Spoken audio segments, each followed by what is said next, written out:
You can't layer Cricut Infusible inks like you would layer normal iron-on or HTV, heat transfer vinyl. You have to take a different approach, and I'm going to cover some tips and tricks on how to correctly layer Cricut Infusible inks. My name is Kelly, and let's get clacking. As you may know, Infusible ink is an ink that transfers and fuses into the fibers of your garment, essentially staining it. So for the best results, you'll want a white or a lighter garment, and it will have to have a high polyester count. This won't work on cotton, and if you want to know how to use infusible inks on cotton, let me know down in the comments and I'll probably make a video on that for you. One of the things that you'll need to think about when you're layering your infusible inks is the detail of your design. A project type like this will go much quicker when it comes to designing and applying your infusible inks. And as you cannot layer infusible inks directly on top of each other like you would be able to with iron-on, you have to think about your design and you have to slice certain things out of it. Now I will be showing you a method that I learned from Beth Adilli's YouTube channel on how to layer the more complicated infusible inks a little bit towards the end of the video. But for the more simple designs, this is one of my favorite ways of layering infusible inks. I will be showing you how to do this on a lovely coaster. So what I like to do is I like to start out with a square shape that is the size of the coaster, or just a little bit bigger.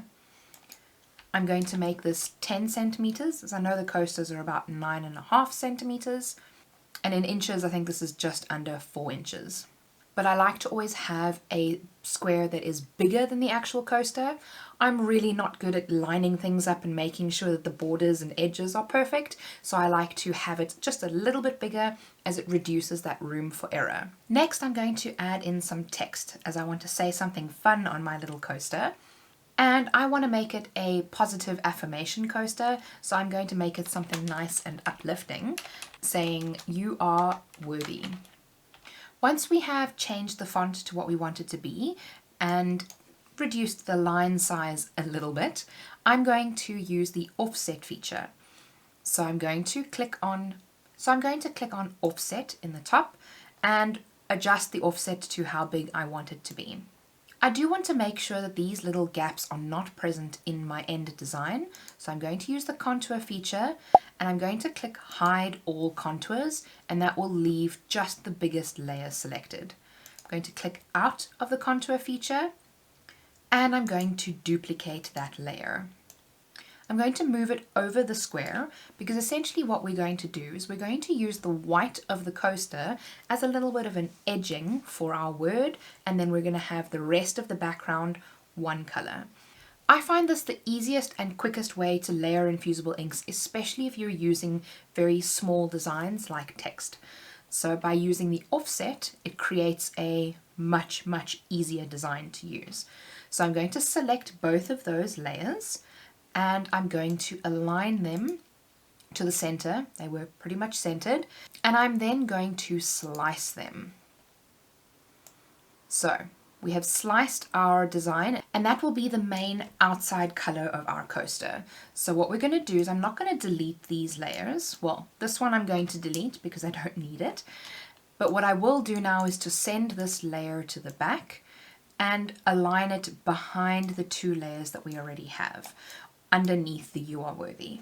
And the reason that we want to do this is because when we're cutting the design, we want this part to completely detach from the backing. So we essentially want it to cut twice so that it cuts the top layer of the infusible ink and then also cuts through the plastic heat resistant transfer tape.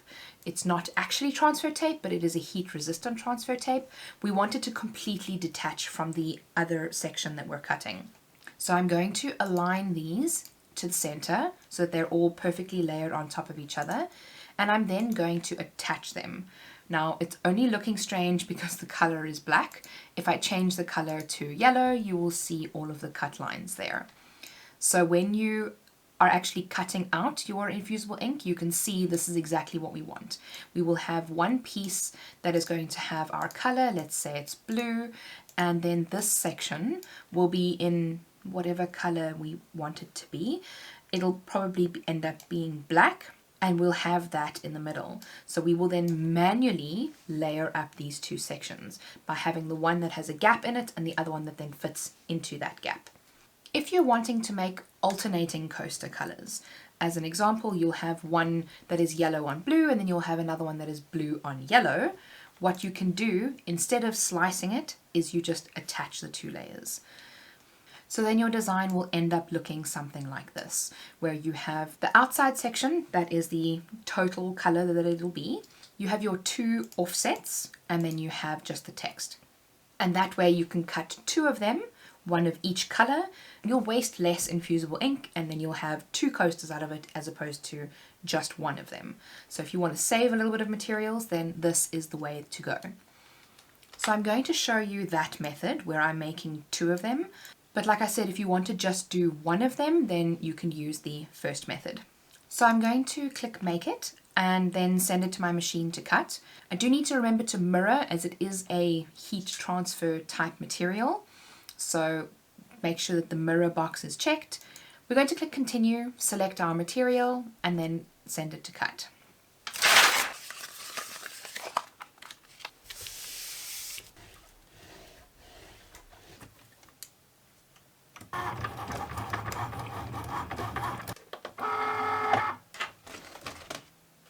The next step is to remove it from the mat, and as you'll see, this text part will come out completely separate from the rest, and that's exactly what we want. So we're going to keep that separate, and we're going to take this off, and I'm just going to trim down this piece so that it's separate from the main sheet, and I'm going to weed away the excess of this sheet here.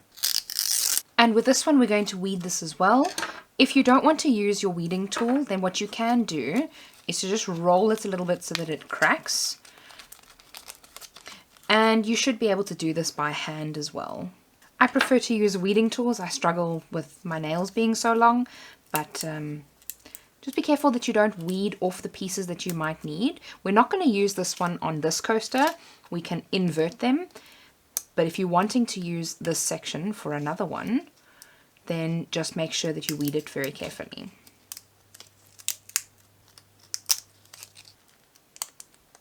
Now you have a few options that you can do. You can use this one.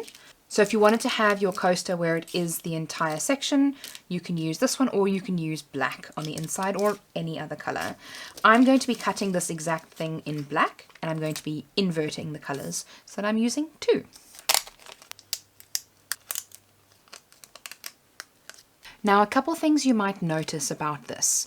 Now, number one, we can see here, this piece of infusible ink hasn't completely come off, and that's okay. As long as you've gotten the layer with all of the ink off, it won't transfer. The second one is these little bits here that keep folding up. If it folds up like that, the ink is not sitting on the top, which means that it won't transfer properly. So you need to make sure to bring that down and press it down so that the ink stays facing up. Now you can kind of start seeing what the coaster is going to look like. So when we have the coaster, it will be like that. So this part will be green, then that part will be white, and then the writing will be in black. So it will look really cool. And if you wanted to alternate on the other side, you would have a black coaster with green writing on the inside. So I'm going to press both of these. But before we press them, we need to make sure that these sections are going to stay in exactly this location. So I normally flip it over, line it up properly, and then use a heat-resistant tape to secure them together. Try not to overlap heat tape too much, as when it comes to putting too much heat tape, you might affect the way that the infusible ink transfers. So less is more. Now I have my Easy Press in front of me, and I'm going to power it on, and you'll see that the temperature is set to 200 degrees.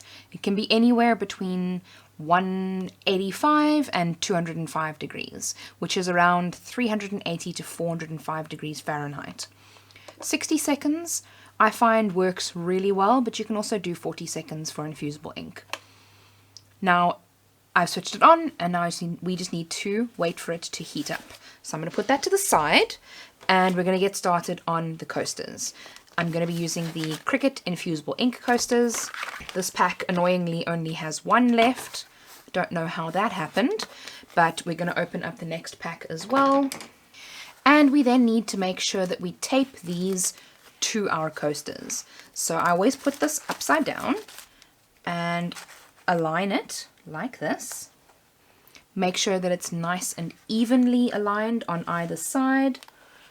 And we use our heat tape to stick it down.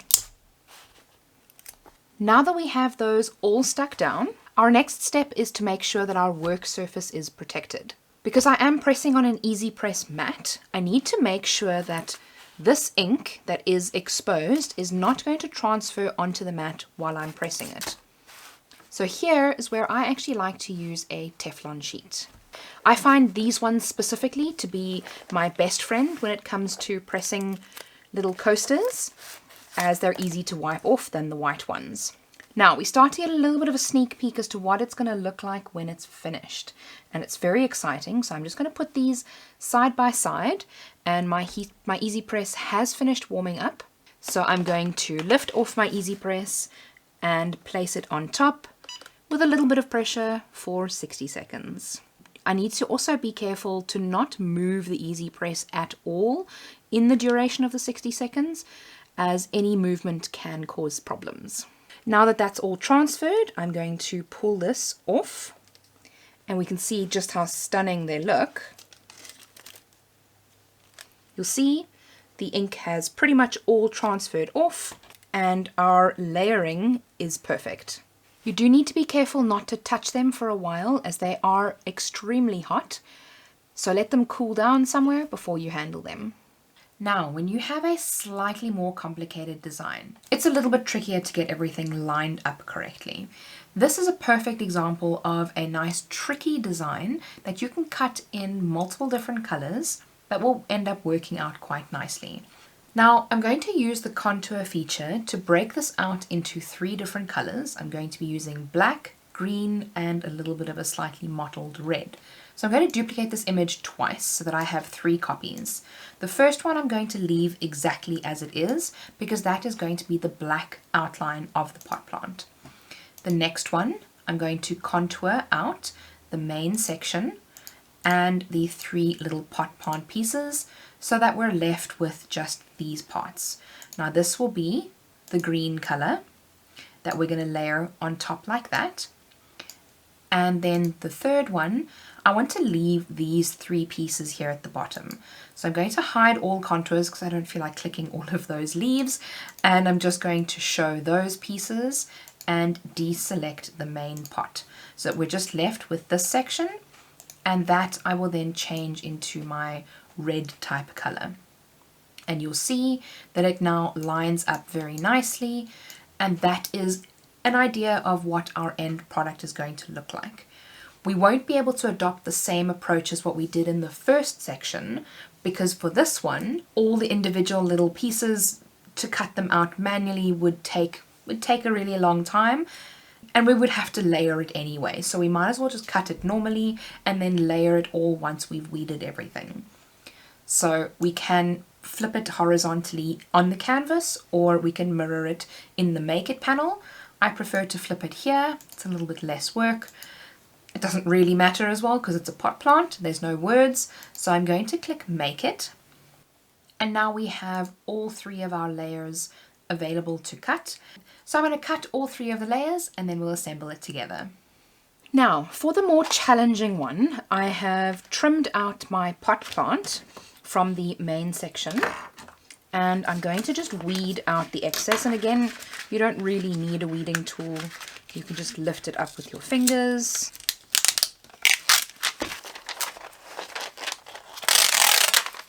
So now that we can see the outline of our design, and if I put it on something like that, you can see it much clearer. If you don't have a nice clear outline like this, then the method that Betha Delee explained in her YouTube video was to draw this on a piece of paper. Genius. Now, I don't need to do that for this method, because all I'm going to do is I'm going to lift up these pieces here and place them inside these sections, just like that. So they fit neatly into the little lines and try and make sure that you get them as neatly as possible into the sections so that there's no gaps. And I'm going to do that for the entire sheet. Now, of course, this is not the easiest way to do this method. If you were to do this in bulk, and if you needed to do quite a few of them, this would take you a very long time. So printing it out via sublimation would definitely be the quickest and most cost-effective route of achieving this exact look. But of course you wanted to see how to layer sublimation, but of course you wanted to see how to layer infusible inks, so absolutely I'm going to show you how. Now that this whole design has been put together, it comes time for the pressing. So we're going to pull out our easy press mat. I'm going to be using a Cricut pillowcase. This is the Sham Blank. It's the softer, whiter one. I'm turning it around so that the zip is at the bottom, and I'm going to pre-press it to release the moisture and to get it to lie down a little bit flat. And we're going to let it cool down for a little bit. Otherwise the infusible ink is going to activate and we don't want that to happen. So now I'm going to lay this down, and the sheet is slightly sticky, obviously because all the pieces are sticking to it. So we don't technically have to tape it down. You can if you want to, but it's not necessary. And then I've just added on an extra layer of butcher paper. Please don't use wax paper. Wax melts under heat. And just to protect the rest of the fabric. And I'm going to press it at 200 for 60 seconds. Now that that is done, we can remove all of the layers and quickly remove that as well. Get those off. This turned out way cooler than I even imagined it to. What I will probably be doing is adding some extra sayings to it, but this is adorably cute. And you can see how there are hardly any little white gaps in between. As you could see, I really took my time in trying to place the pieces evenly and right against the black line, and there are no little white gaps, which I am absolutely thrilled for. Now, if you want to know how to use the Infusible Ink pens, check out this video, and it'll also show you a fun little test that I did. Subscribe for more Cricut tutorials in the future, and remember, be kind to someone today. See you soon!